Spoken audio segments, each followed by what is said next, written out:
A'udzubillahi minasyaitonirrajim. Bismillahirrahmanirrahim.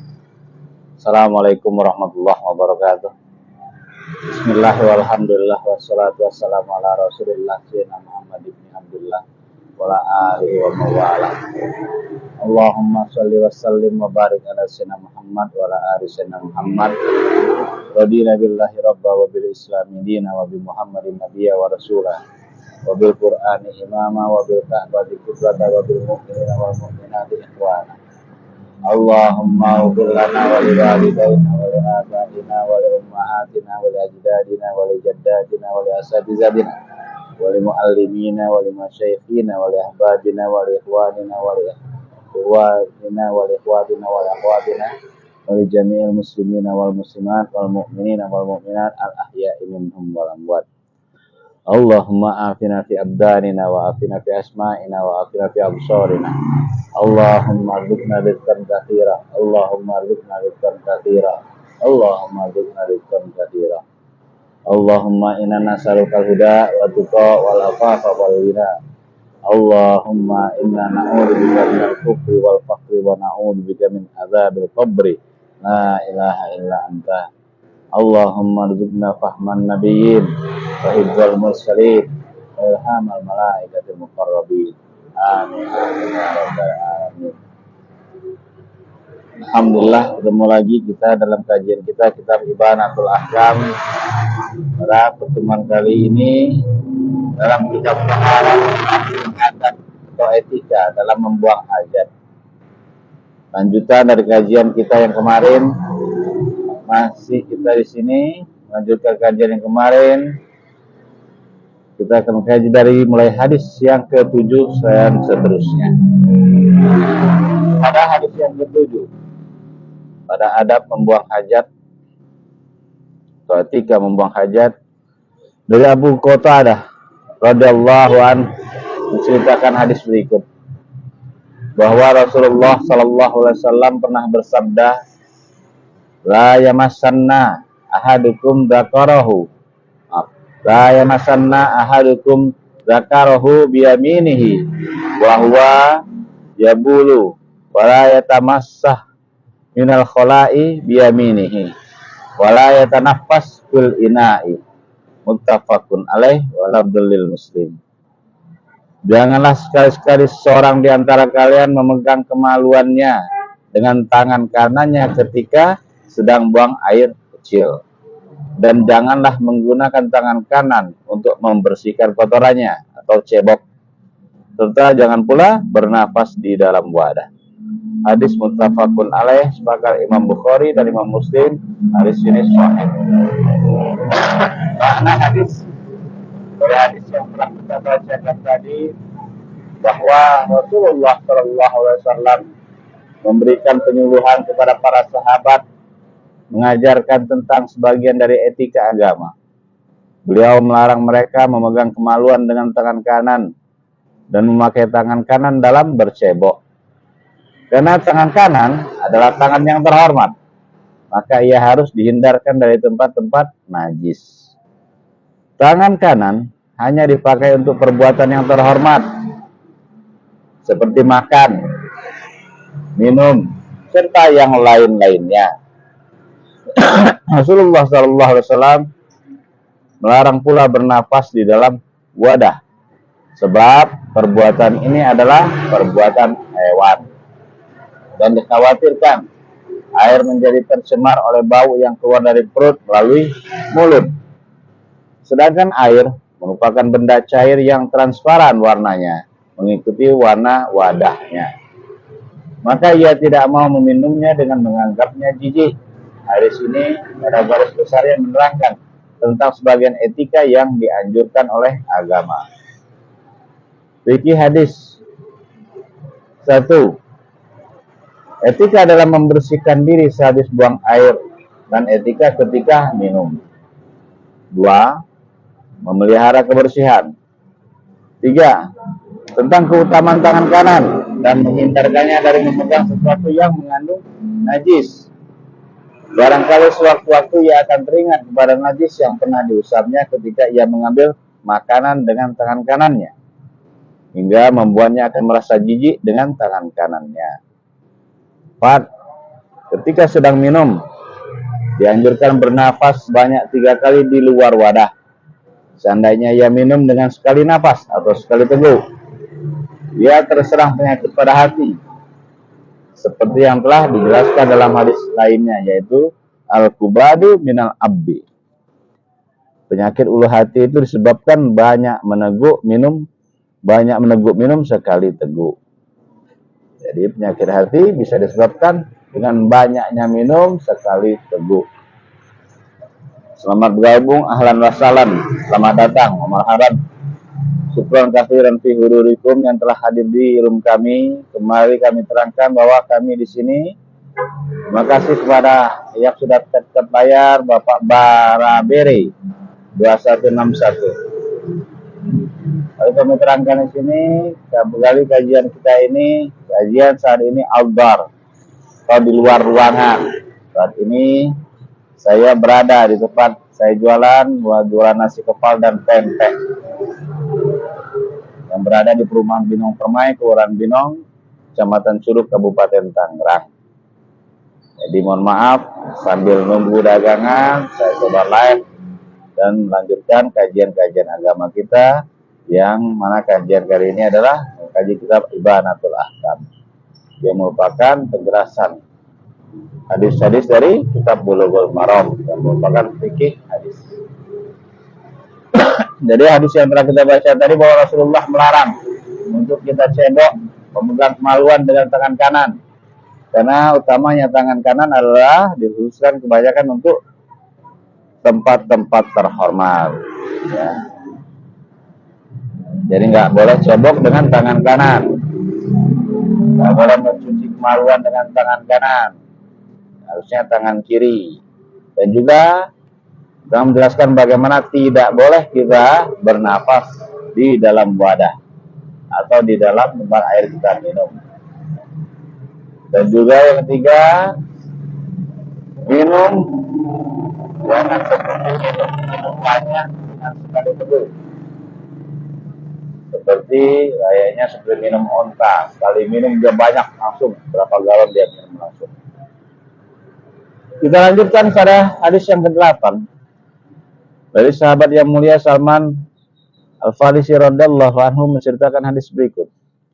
Laqad nahana Rasulullah sallallahu alaihi wasallam an nastaqbila kiblata bi ghaitin aw baulin aw an nastanjiya bil yamin aw an nastanjiya bi aqalla min salatati ahjarin aw an nastanjiya bi raji'in aw azmin. Rawahu Muslim.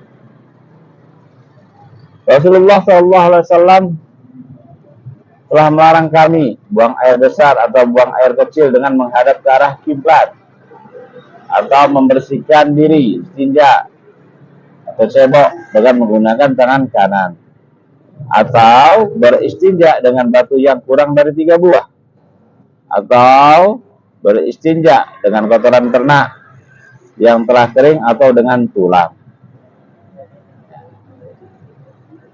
Hadis riwayat Imam Muslim.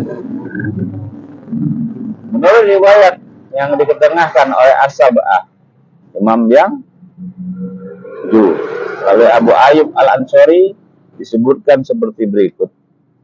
Wala tastaqbilul kiblata bi ghaitin aw baulin walakin syarriku aw gharribu.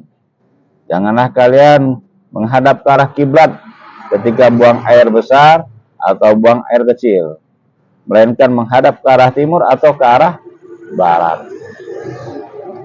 Makna hadis, melalui hadis ini Rasulullah SAW mengajarkan kepada kita etika dalam menunaikan hajat, bagaimana beliau memerintahkan kita untuk menghormati syiar-syiar Allah.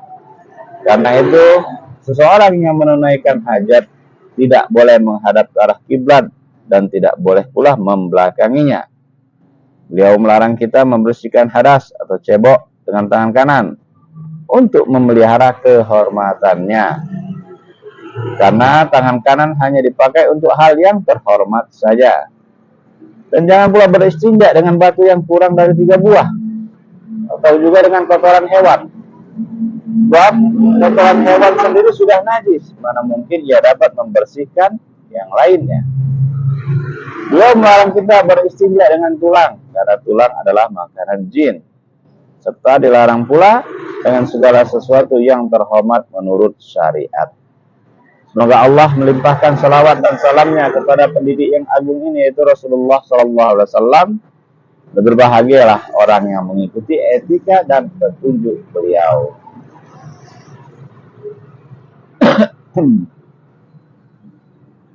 Analisis lafaz.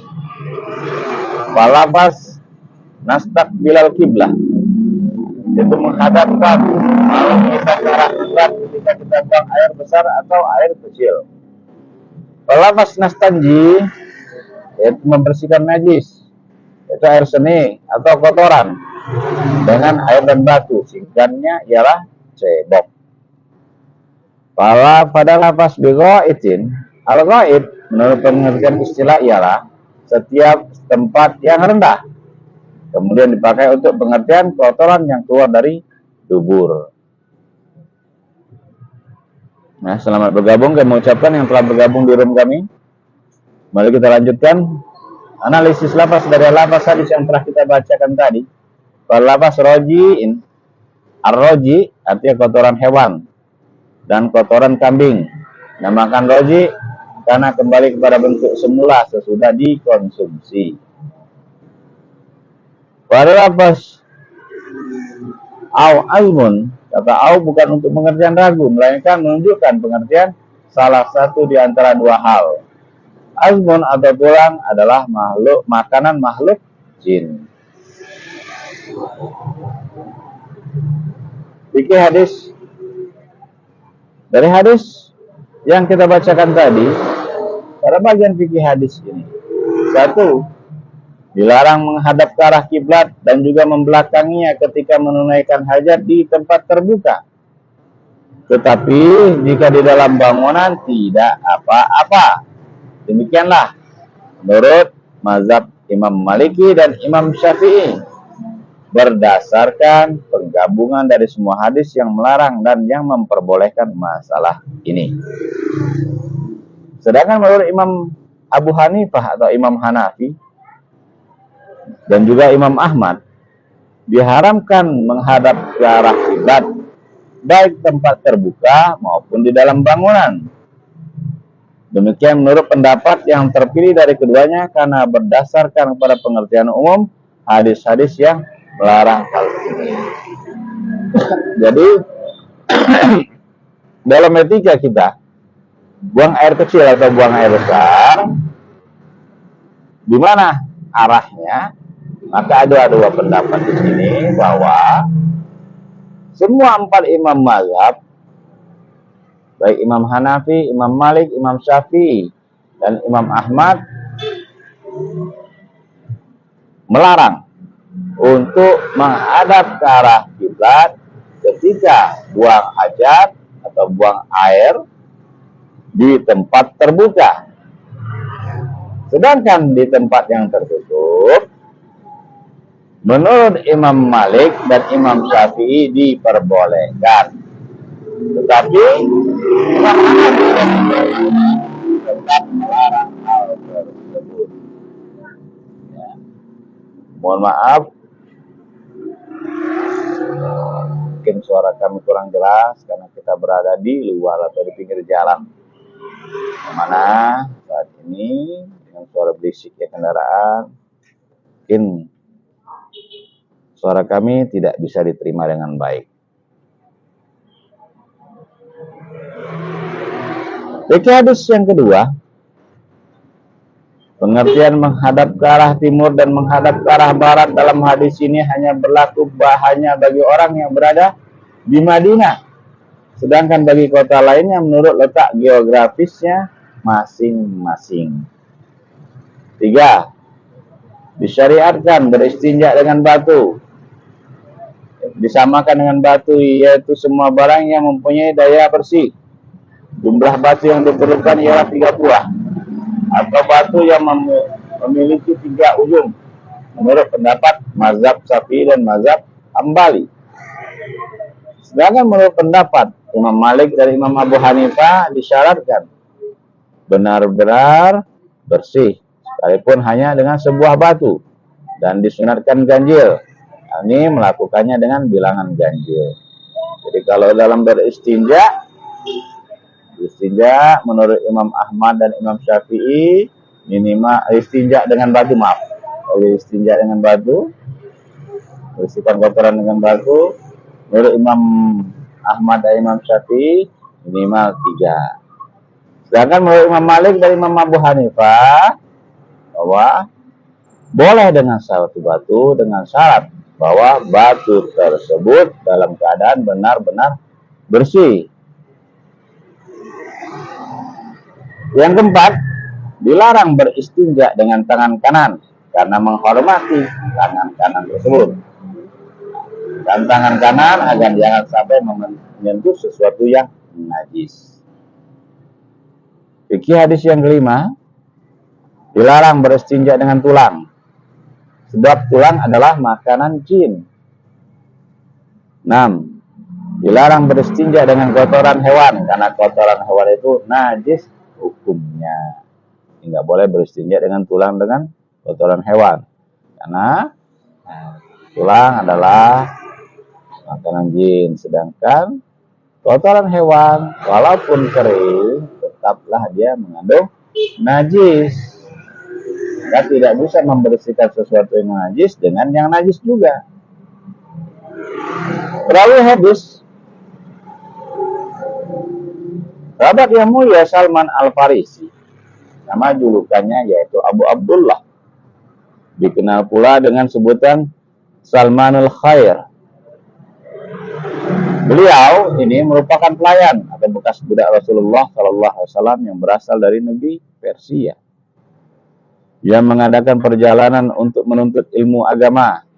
Mula-mula ia menganut agama Nasrani. Setelah banyak membaca kitab, lalu ia berpindah-pindah agama. Hingga berakhir pada Rasulullah SAW. Kemudian ia beriman kepadanya dan Islamnya menjadi baik.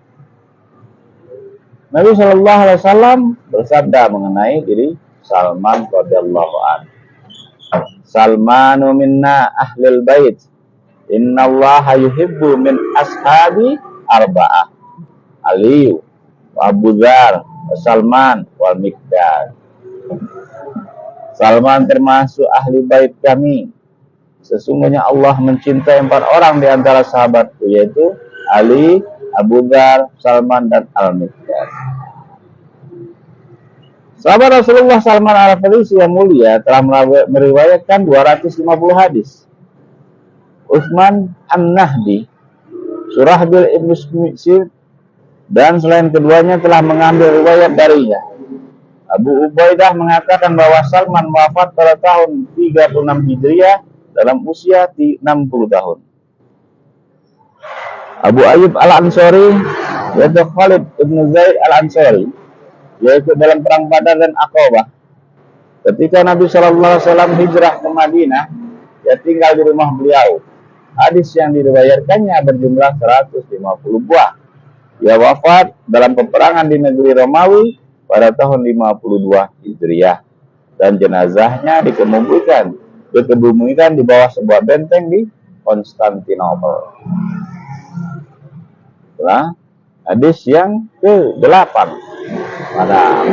pada bab etika dalam membuang hajat.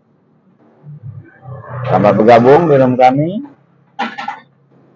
Kembali kami informasikan, kali ini kita ada lakukan kajian atau pembahasan atau pembacaan dari kitab Ibanatul Ahkam. Kitab Ibanatul Ahkam, pada pertemuan kali ini kita masuk dalam kajian kita pada bab etika membuang hajat atau buang air, baik air besar maupun air kecil. Kita lanjutkan hadis yang ke-9 pada bab ini dari Ibu Aisyah radhiyallahu an menceritakan hadis berikut. bahwa Nabi SAW pernah bersabda, man atal ghaita falyastatir, rawahu Abu Daud. Barang siapa yang hendak membuang hajat besar, hendaklah ia menutupi dirinya. Hadis riwayat Imam Abu Daud. Makna hadis, syariat sangat menganjurkan bersikap malu dan menutupi aurat. Dengan demikian, orang yang berakal sehat merasa malu bila auratnya terbuka. Karena itulah aurat dinamakan kemaluan. Dan Allah telah menganugerahkan kita pakaian konkret untuk menutupi aurat.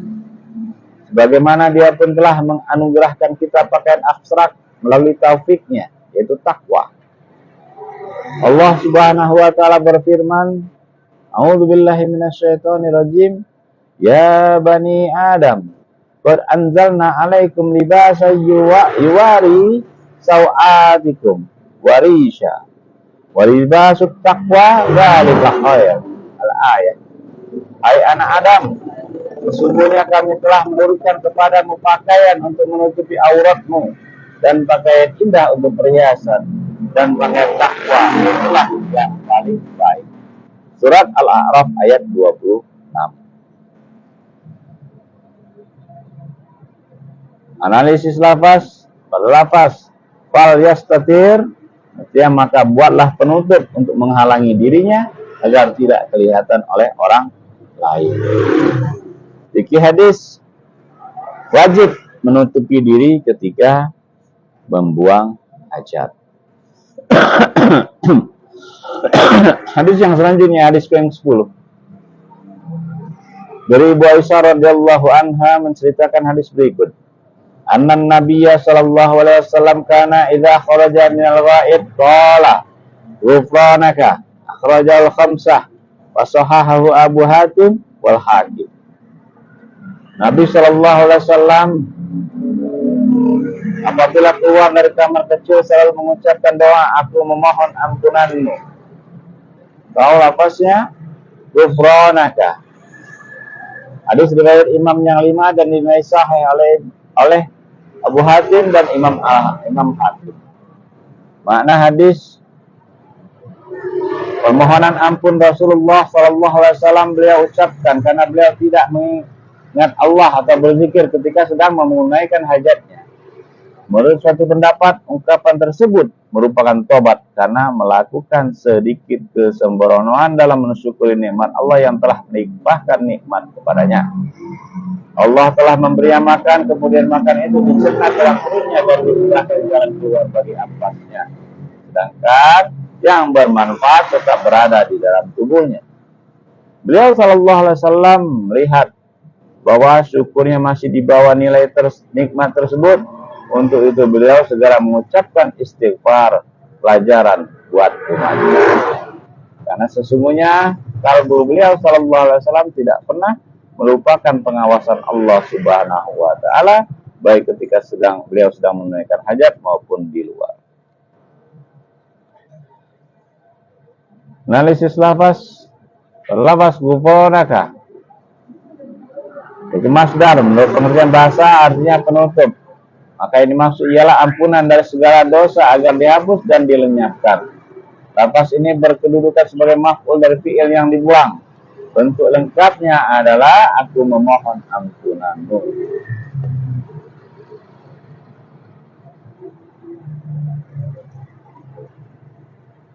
Fikih hadis. 1. Memohon ampunan kepada Allah Subhanahu wa taala sudah keluar dari tempat buang hajat. Dan dianjurkan agar doanya ditambah seperti disebutkan di dalam hadis Anas radhiyallahu an yang menyebutkan bahwa Rasulullah sallallahu alaihi wasallam apabila telah selesai dari buang hajatnya dia mengucapkan doa berikut. Alhamdulillahilladzi azhabal anni. Alhamdulillahilladzi azhaba anni adza wa afani. Rawahu Majah. Artinya segala puji bagi Allah yang telah melenyapkan kotoran dariku dan memberikan kesembuhan kepadaku. Hadis riwayat Imam Ibnu Majah. 2. Fikih hadis bagian kedua. para sahabat sangat memperhatikan semua perbuatan Rasulullah SAW hingga masalah etika ketika beliau selesai dari membuang hajatnya. Itu pun para sahabat sangat memperhatikan. Tujuannya adalah untuk mengikuti jejak dan langkah Rasulullah Sallallahu Alaihi Wasallam.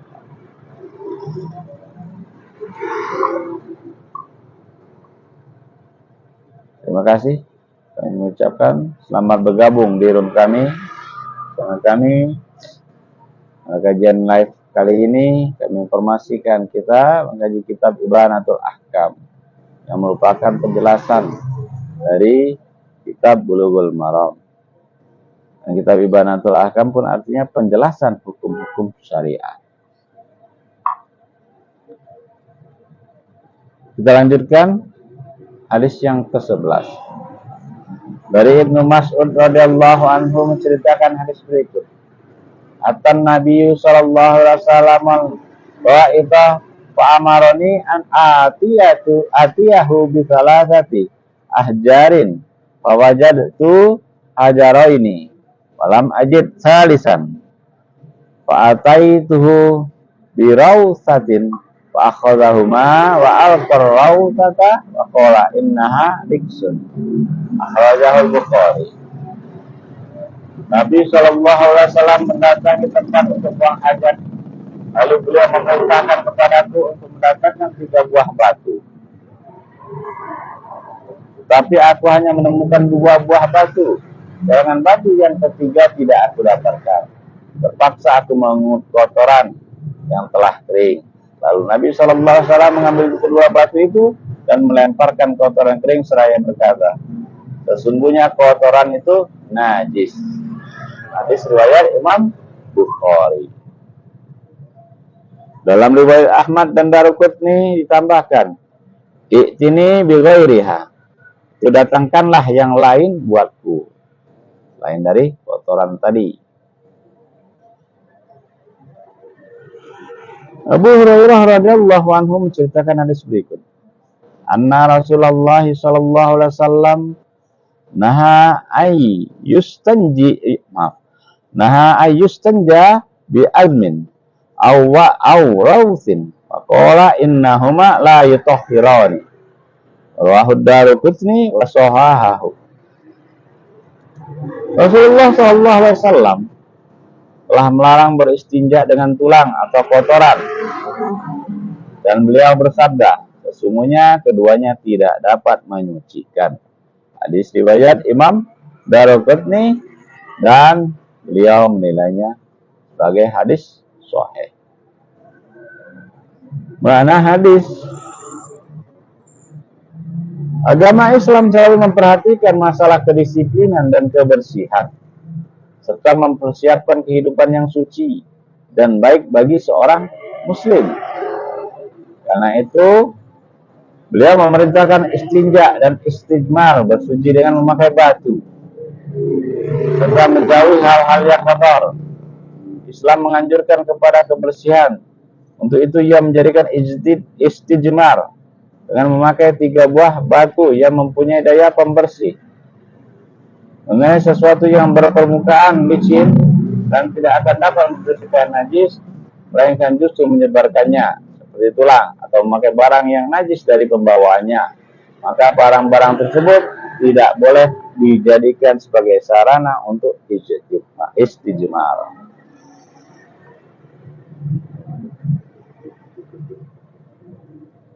Fikih hadis 1. Dilarang melakukan istinja dengan kotoran hewan, karena kotoran hewan itu adalah najis. 2. Tidak boleh menggunakan kurang dari 3 buah batu dalam beristinja, dengan syarat batu tersebut adalah batu yang dapat membersihkan. Demikian dapat menurut mazhab Syafi'i dan Imam Ahmad. Keduanya berlandaskan pendapatnya dengan riwayat yang mengatakan, datangkanlah selain buat. Keduanya memperbolehkan pula memakai sebuah batu yang mempunyai 3 buah ujung. Imam Abu Hanifah, begitu pula Imam Malik, mengatakan bahwa tidak disyaratkan jumlah batu, melainkan disyaratkan yang membersihkan, sekalipun hanya dengan sebuah batu, dan disunatkan mengganjilkan bilangan. 3. Dilarang beristinja dengan memakai tulang, karena tulang mempunyai permukaan yang licin yang tidak dapat mengusap najis. Selain dari itu, tulang adalah makanan utama bangsa jin, seperti diterangkan oleh hadis lainnya. 4.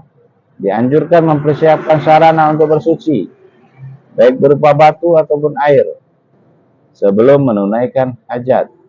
Dan diperbolehkan pula meminta bantuan orang lain untuk mendatangkannya. Rawi hadis Ibnu Mas'ud radhiyallahu an, yaitu Abdullah ibnu Mas'ud, dikenal dengan julukan Abu Abdurrahman Al-Kufi, Ibnu Ummi Ma'bad Al-Huzali, seorang sahabat Rasulullah sallallahu alaihi wasallam dan sebagai pelayannya, serta salah seorang yang terdahulu masuk Islam. Dia adalah orang yang mempunyai 2 terompah Nabi sallallahu alaihi wasallam. Dia telah menghafal sebanyak 70 surat Al-Quran langsung dari mulut Nabi sallallahu alaihi wasallam. Sehubungan dengan hal ini, Rasulullah sallallahu alaihi wasallam bersabda, "Man ahabba ayyaqra al-Qur'ana kama unzila falyaqra'hu ala qira'ati ummi Ma'bad." Barang siapa yang menginginkan membaca Al-Quran seperti ketika ia diturunkan, hendaklah ia membacanya seperti qiraahnya Ibnu Ummi Ma'bad, yaitu Abdullah ibnu Mas'ud, atau dikenal dengan Ibnu Mas'ud radhiyallahu anhu. Abdullah ibnu Mas'ud ikut dalam perang Badar dan peperangan lainnya, dan telah meriwayatkan 848 buah hadis. Cukup banyak jumlah orang yang mengambil riwayat darinya. Ia wafat pada tahun 32 Hijriah dalam usia 60 tahun lebih.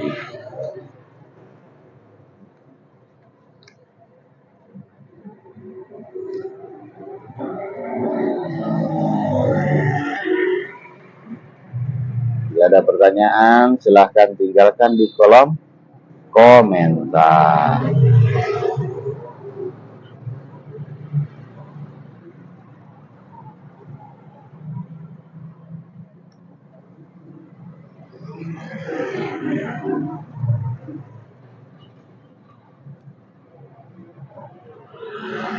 Terakhir, seri pembahasan kita sampai hadis ke 12.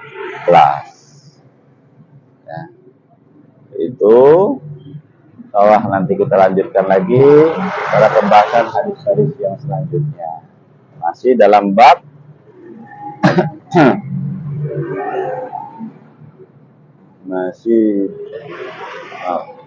tadi sampai hadis ke-11. Hadis ke-11. Hadis ke-7 ya.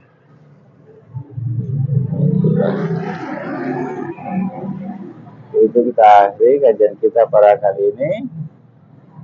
Allahumma arinal haqqa warzuqna tiba'ah wa arinal batila batila warzuqna tinabah. Subhanakallahumma wa bihamdik, nasyhadu an la ilaha illa anta, nastaghfiruka wa natubu ilaik.